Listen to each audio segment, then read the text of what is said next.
timing is everything when it comes to missing persons cases.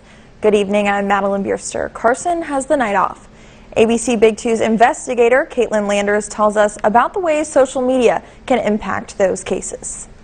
If you scroll through your social media account and see a missing persons report, it's not something to brush off. When we actually take a missing persons report, it's because there's more than just somebody hasn't been able to be in contact with a family member or friend or something like that. There's usually something more there that would lead us to believe that somebody's in trouble, somebody's hurt, or something like that. So investigators need to spread the word as fast as they can.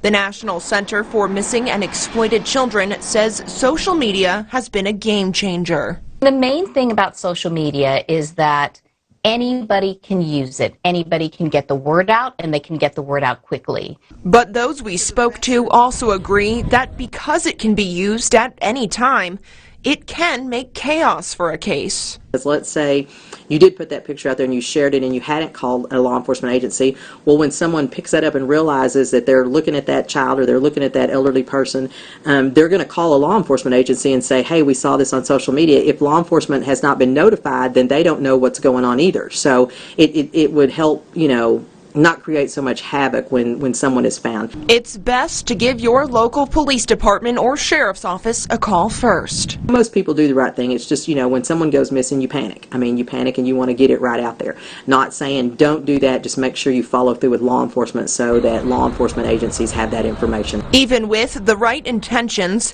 passing along misinformation can take away from an investigator's time. There's times where we've had some interference happen, and it's usually not an intentional thing to try to interfere with an investigation. Again, there's a lot of emotions that are in play in this, and people want to quickly find where their loved one's at. Information that has not been updated can also be bad to spread around. Is this new information? Are you sharing a post that's old? So all of those need to be kept in mind, rather than just hitting that button and sharing.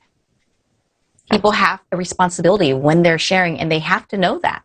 When people don't take the time to look at what they're sharing, it can create confusion. We've gotten tips where someone shares a post that's a missing person out of Minnesota, which has absolutely nothing to do, they're not thinking that they're in West Texas or anything like that, and people really start sharing that post. However, they're leaving out the fact that it's not in our area. It won't say that it's from Minnesota or it's from Florida.